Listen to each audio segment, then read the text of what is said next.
चीन के साथ पूर्वी लद्दाख पर बीते करीब 2.5 महीने से जारी तनाव के बीच भारत ने ज्यादा गंभीरता के साथ 2 मोर्चों पर दुश्मन का सीधे मुकाबला करने की पुख्ता तैयारियां करना शुरू कर दिया है।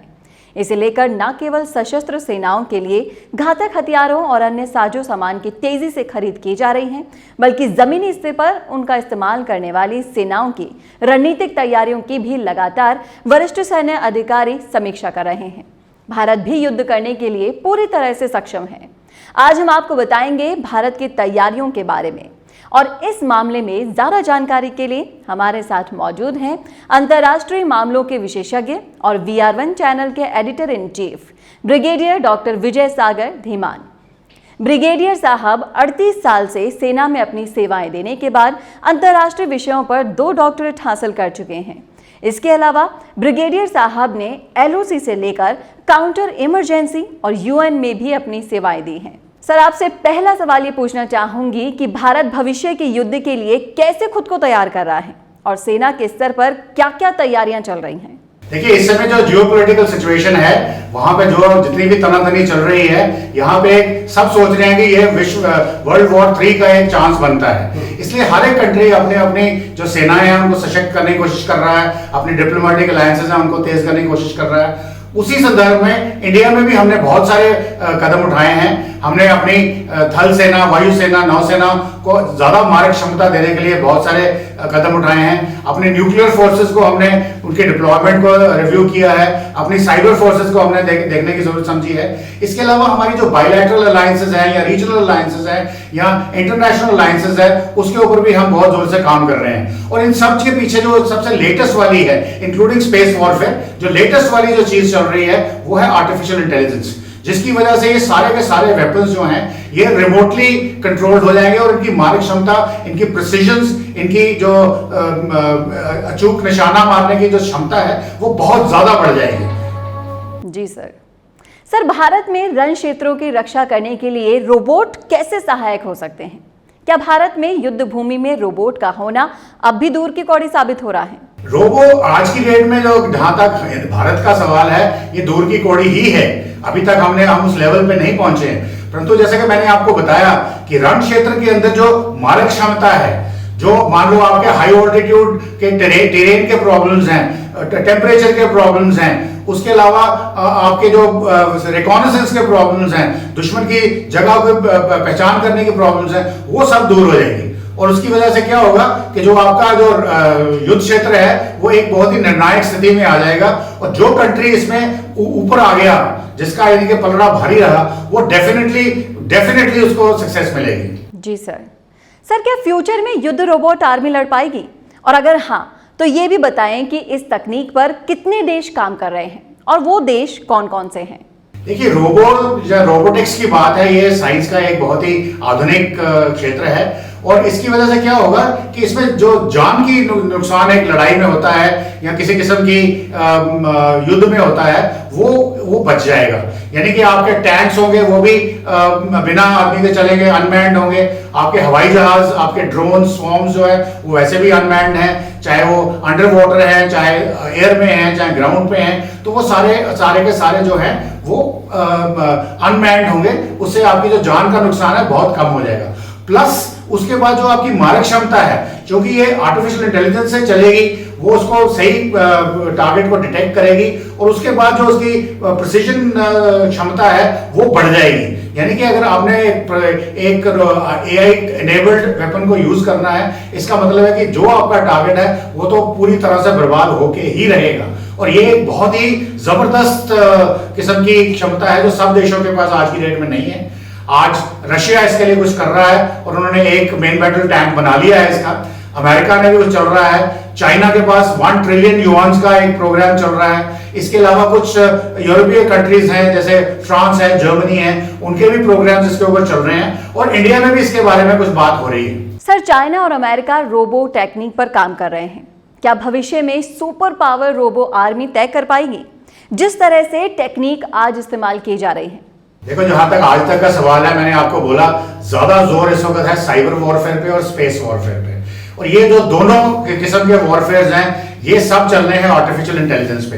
इसीलिए 5G जैसा कि आपने सुना होगा जो चाइना की हुआवे कंपनी बना रही है और उसके ऊपर बैन लगाए जा रहे हैं, वो रीजन इसीलिए है कि चाइना के हाथ में कि रनअवे सक्सेस ना निकल जाए। हालांकि जो 5G टेक्नोलॉजी है उसकी कम्युनिकेशंस की, उसकी जो रिसर्च है वो अमेरिका में भी चल रही है, इवन ऑस्ट्रेलिया में भी चल रही है, रशियंस के पास भी है। सब अपनी अपनी इस काबिलियत को विकसित करने में पूरी कोशिश कर रहे हैं। और इससे क्या होगा कि जो आपके वेपन्स बनेंगे वो इसी कम्युनिकेशन में होंगे।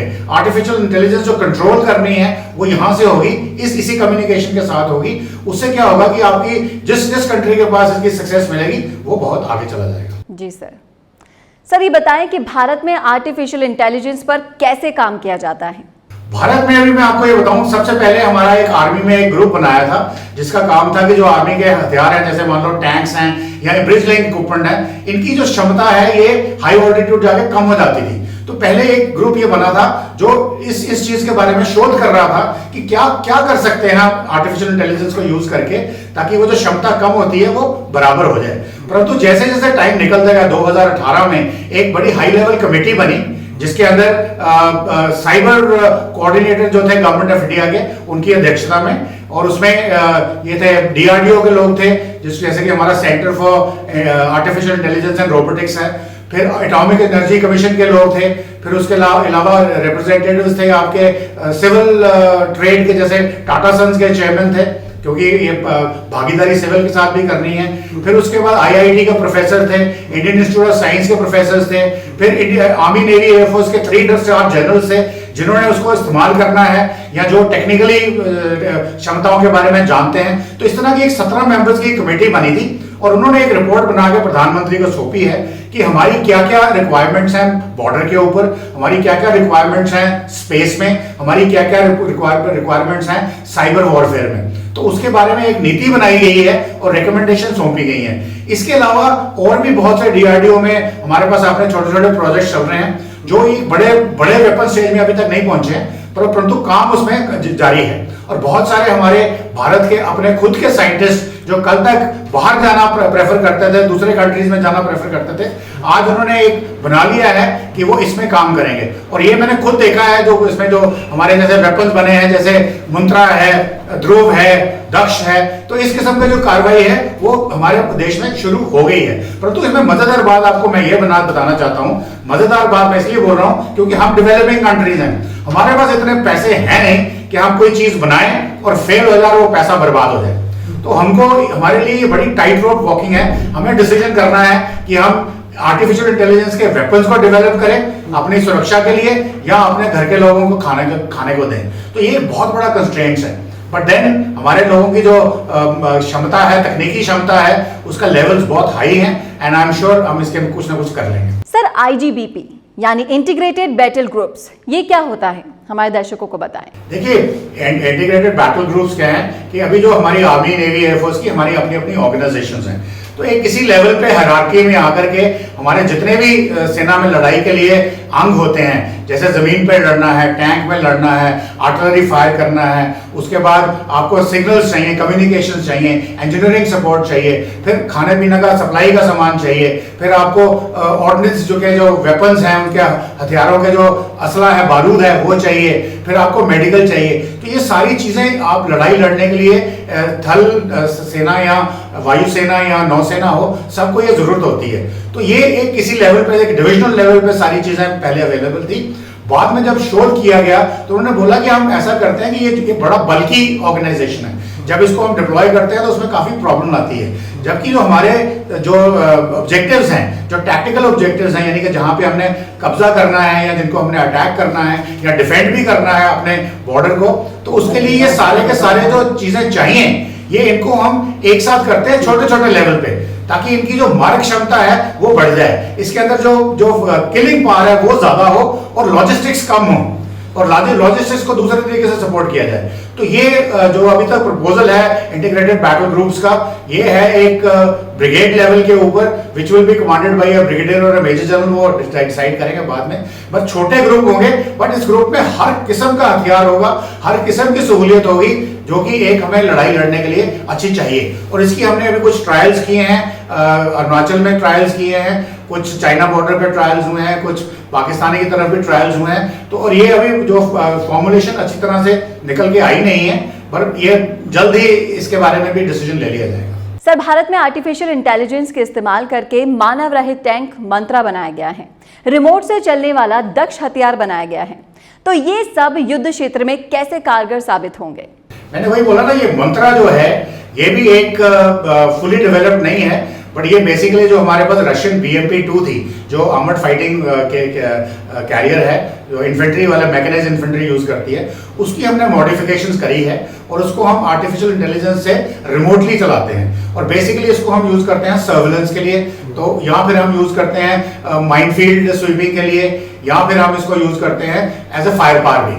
तो इसके अंदर कोई आदमी नहीं चलाता है, ये सब रिमोटली एक सेंट्रल जगह से चलाते हैं। और इसकी डेवलपमेंट अभी शुरू हुई है और ट्रायल्स के लिए आर्मी को ऑलरेडी सौंप दी गई। जी सर। सर, मानव रहित बख्तरबंद वाहन सूरन के बारे में क्या कहना चाहेंगे आप? ये कैसे काम करता है, हमारे दर्शकों को बताएं। सूरन एक टेक्नोलॉजी डेमोन्स्ट्रेटर है जो एक्चुअल्स में आप यूज कर सकते हैं टेररिस्ट के अगेंस्ट, क्योंकि इसका जो साइज है, ये सीढ़ियां चढ़ सकता है, अपने डिसीजन मेकिंग कर सकता है, इसके पास हथियार भी है, ये फायर करके ताले तोड़ सकता है और जो भी आपके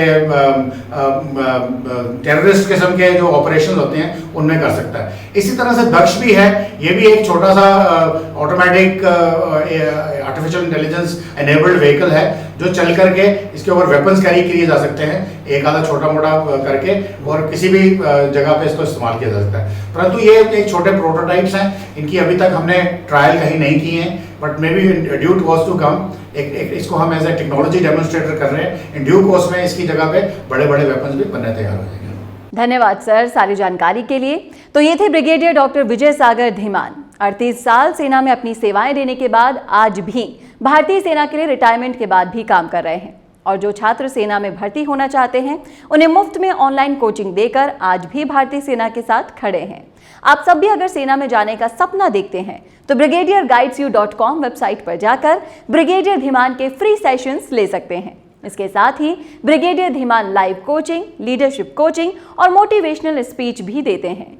इसी तरह ब्रिगेडियर सर से हम चर्चाएं करते रहेंगे और आपके मन की सारी शंकाओं को दूर करते रहेंगे।